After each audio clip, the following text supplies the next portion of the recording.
Jude Austin is the author of the multi-award-winning Projects series. This post is a follow-through on an earlier BREW article. Meet our author, Jude Austin. BREW question: did you love reading books when you were little? Why or why not? Author's response: yes, I did.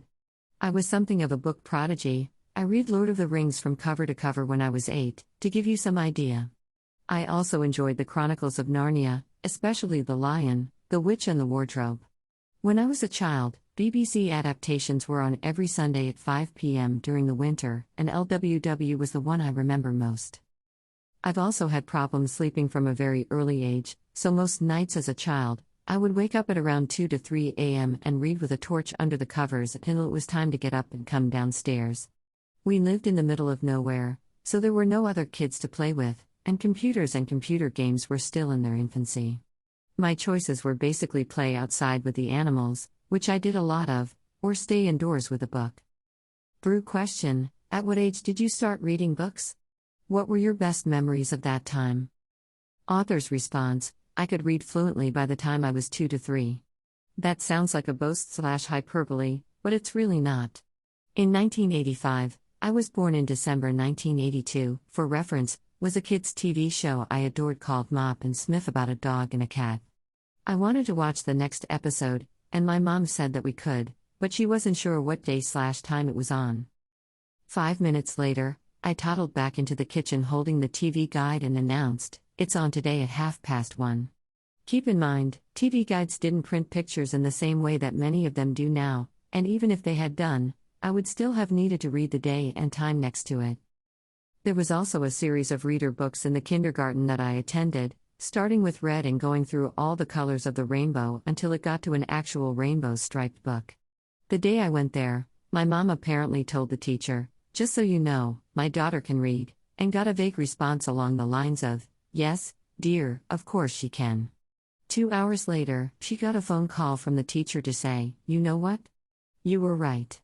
I don't remember what any of the books were about, but I do remember blasting my way through them and feeling the next day that something wasn't right, that my teacher hadn't called me for reading practice, followed by, "Oh, right, there's nothing for me to read." Unfortunately, my memories of my 2-year-old self are very vague, so I can't really answer your second question. BREW question: what was the first book you loved reading? Why? Author's response: the first book I can really remember making any kind of serious impression on me was called Ludo and the Star Horse by Mary Stewart.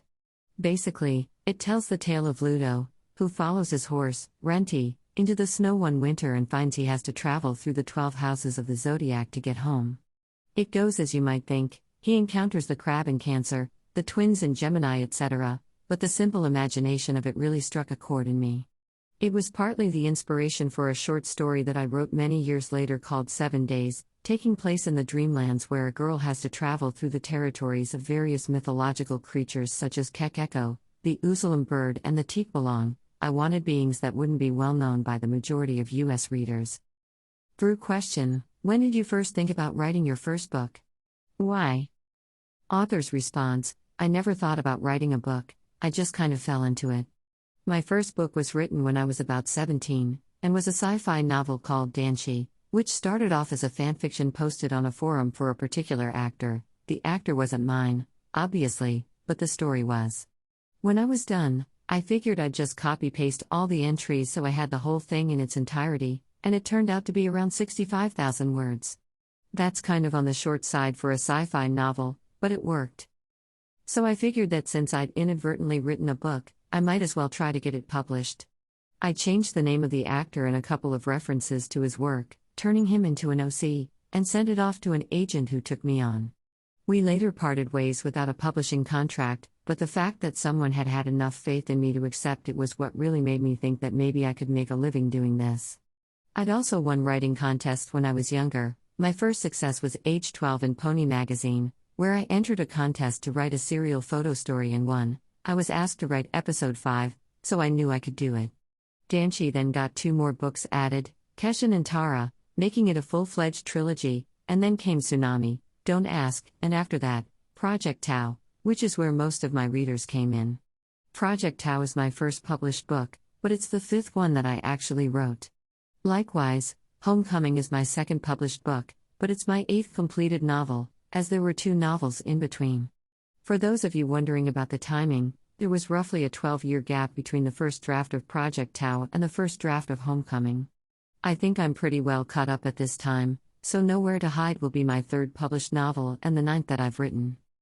BREW question: what was the greatest obstacle you've encountered when you were writing your book? What made you overcome it? Author's response: honestly, I can't say I've encountered any obstacles. Some of the medical knowledge in Nowhere to Hide, maybe, but I just went on a couple of Ask a Doctor sites, explained who I was and what I wanted, and asked my questions. BREW question: what pieces of advice can you give aspiring authors? What worked for you? Author's response: write what you want, not what you think or what other people tell you will sell.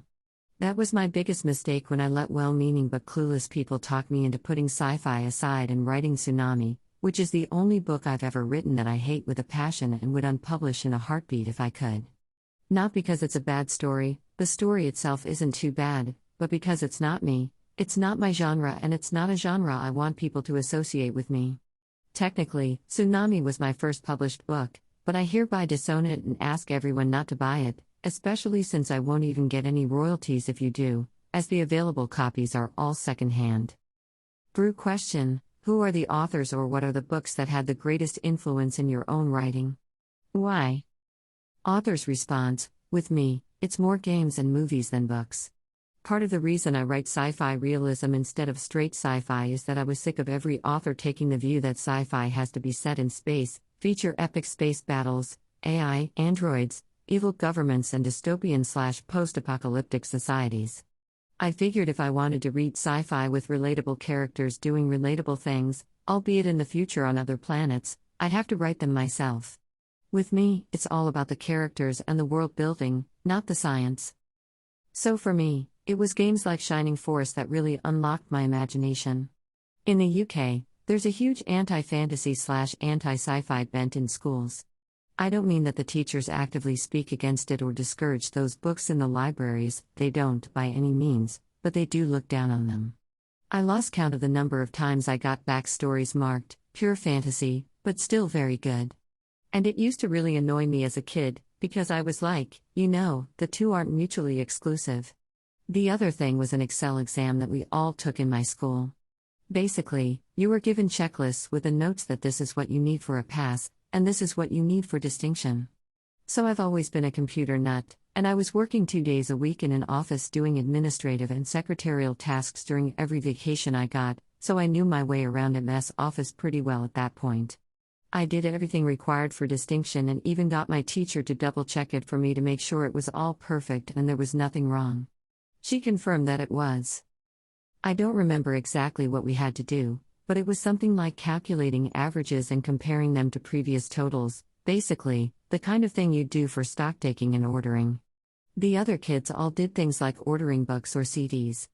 Me being the sci-fi nut that I am, however, my Excel chart was number of races that entered the Zifun star system this year. I came up with about 10 to 15 alien races, compared genders, whether they wanted tourist visas or residencies or whether they were students, etc., and calculated and excelled. My little sci-fi realism heart out. The examiners gave me the bare minimum required for a pass, despite my ticking all the boxes for distinction, because it wasn't something dull and mundane like books. I'm convinced that they only passed me at all because I would have appealed strongly against them if they hadn't. But getting back to what I was saying, there's this huge demand to justify everything in the UK. Snooty people will nitpick the heck out of whatever you write, especially if it's fantasy/sci-fi.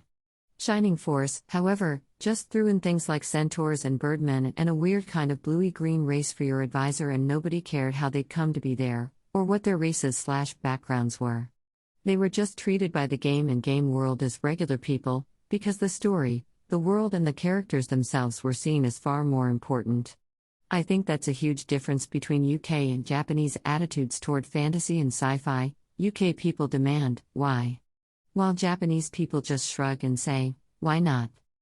So yeah, Shining Force, Dragon Quest, Final Fantasy, early Sierra games, anything from the adventure/console RPG era/genre is what really inspires me to write. It tells me that it's okay to let my creativity run wild, Because why not?